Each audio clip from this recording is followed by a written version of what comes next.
Non, parce que ces crises de rareté on le voit aujourd'hui, hein, l'inflation là, c'est le début. Mais il y en a eu d'autres. On voit que ça provoque des crises politiques.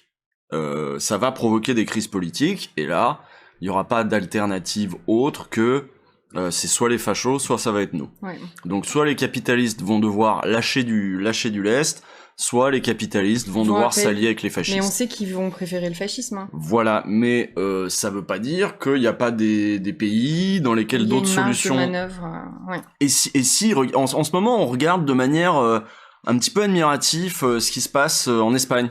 Oui. Ils ont fait une loi il y a 1 an pour en finir un petit peu avec la précarisation du monde du travail et des contrats courts, etc. Ils rendent le train gratuit. Si ça devient suffisamment désirable, les gens vont vouloir la même chose ailleurs. Voilà. Ouais. Macron est emmerdé en ce moment parce qu'il y a d'autres pays, Italie, Espagne, Angleterre, où on a commencé à taxer les super profits. Et lui, il veut pas, parce que Bruno Le Maire l'a répété, il veut pas de nouvelles taxes, machin. S'ils font ça ailleurs, faut peut-être qu'on fasse le deuil du fait que la France soit moteur dans ce truc-là. Avec Macron, c'est pas possible. Macron, il est trop états-unien mental pour faire ce genre de choses. Enfin, j'ai l'impression, il veut vraiment s'aligner sur le modèle états-unien. C'est un authentique bourgeois. Libéral. Même pas, c'est ce qu'il y a de pire, c'est un Versaillais, moi je dirais. Un Versaillais. Ouais, des Versaillais, de ceux qu'on fait tirer sur les communards. Oui. C'est-à-dire, on a une bourgeoisie en France, il faut bien comprendre ça aussi.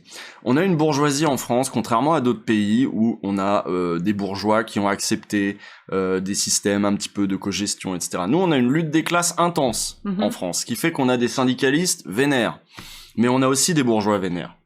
On a une bourgeoisie qui est plus déchaînée que d'autres pays, mais qui a pas de surmoi, si tu veux, qui est pas prête à discuter. C'est pour ça que je parle de Versaillais, c'est ceux qui vont fusiller les communards. On rigole pas, parce que la commune a fait peur. La commune les a terrifiés. C'est une expérience dans leur tête horrible. Ils sont passés à ça de le pays s'écroule, machin. Donc il y a une fureur des bourgeois versaillais. On dit Versaillais parce que le gouvernement était parti à Versailles, se caler à Versailles. D'ailleurs, j'écoutais excuse-moi, je te coupe, mais j'écoutais un podcast ce matin du Monde Diplo où il parlait justement de la nouvelle bourgeoisie de Versailles qui est en train de grand remplacer les cathos tradis qui ont des familles nombreuses. Et ils expliquaient que Macron disait que l'endroit où il se sentait le plus détendu, c'était justement dans les jardins de Versailles, dans sa résidence là présidentielle, parce que il y a une citation où il dit que c'est l'endroit où la République a été sauvée ou quelque chose comme ça. Ah bon, on trouve ? Oui, c'est ce qu'il dit en tout cas. C'est le Monde Diplo du mois d'août, les podcasts du mois d'août, si t'as envie. En tout cas, il a pris comme nouvelle tradition d'accueillir des chefs étrangers à Versailles. Sympa. Mais on voit bien que ça match avec son éloge de Napoléon, etc. Macron s'inscrit dans l'histoire de la France éternelle, le récit des classes dominantes, de ce que serait la France éternelle, machin, le récit des bourgeois, mais avant eux des nobles, et puis de ce compromis qui a été trouvé aussi entre la bourgeoisie et la noblesse à un moment pour. C'est pas trop les Lumières, c'est pas trop la Révolution française, c'est. Si t'en arrives à faire l'éloge de Napoléon, qui est un dictateur qui renverse la République, c'est que tu crois pas vraiment à la République. Oui, non. C'est pas un imaginaire républicain qu'il a, Macron. C'est un imaginaire de la France éternelle, donc des royalistes, des machins. Mais les vrais républicains, c'est nous, non ? C'est Mélenchon qui l'a dit. Mais oui, mais je suis d'accord avec ça. Mélenchon l'a dit, c'est que c'est ça. Je suis d'accord avec ça. Donc on a une bourgeoisie nous on connaît que le rapport de force avec notre bourgeoisie. Non, je te jure qu'il y a d'autres pays dans lesquels on discute. Oui, est-ce qu'on pourrait dire que, alors je les connais pas les modèles, mais est-ce que dans les pays du Nord, genre nordique et tout, il y a plus de discussions qu'il y en a par exemple en France? Bien sûr, d'ailleurs c'est les pays de la vraie social-démocratie. Oui. Attends, pourquoi de la vraie? Parce que de la vraie social-démocratie. De la social-démocratie où le parti politique. Merci pour les 10 €. Est en lien avec le syndicat. Ouais. Et donc, on va négocier des trucs, on fait participer le syndicat aux négociations, on fait faire de la politique au syndicat, et on fait, voilà. Et du coup, même dans les boîtes, il y a plus de participation, plus de rôles accordés au syndicat, dans des formes de cogestion, etc. En France, on a un syndicalisme révolutionnaire. À la base, à la CGT. À la base, c'est bien de le rappeler à la base. Ouais. On a un syndicalisme de lutte. Ouais. Pas de cogestion.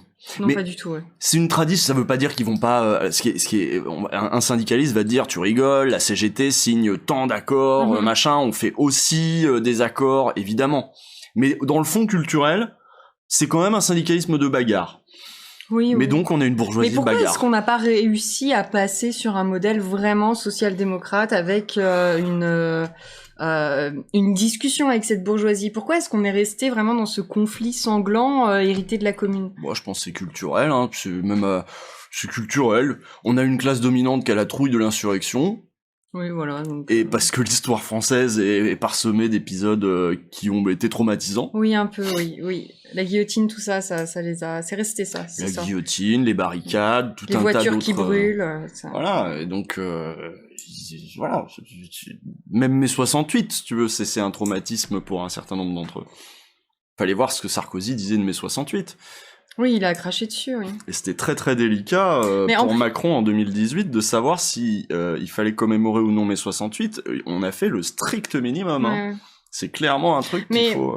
En plus, c'est étrange parce que mai 68, ça a été vachement vidé de son sens révolutionnaire et même le mouvement ouvrier a été écarté de l'histoire de mai 68. Parce que mai 68, quand on en parle aux gens aujourd'hui, ils se disent c'était des hippies qui baisaient tout le temps et qui voulaient l'avortement et la pilule contraceptive. Mais il n'y a pas de rappel historique qu'en fait c'était des énormes mouvements de grève et qu'il y a eu énormément de choses qui se sont faites du côté ouvrier de mai 68. Donc c'est bizarre qu'ils en aient peur encore de le commémorer alors qu'en vrai... c'est complètement vidé de son sens historique aujourd'hui. Ça, oui, évidemment, vu que qui a raconté 68 ceux qui étaient à Paris, c'est ceux qui étaient dans le quartier latin, c'est eux qui ont raconté 68, donc ils ont raconté leur 68, qui était pas celui des occupations d'usines, alors même que, voilà, tiens, Ludivine Mantignan en parle très bien.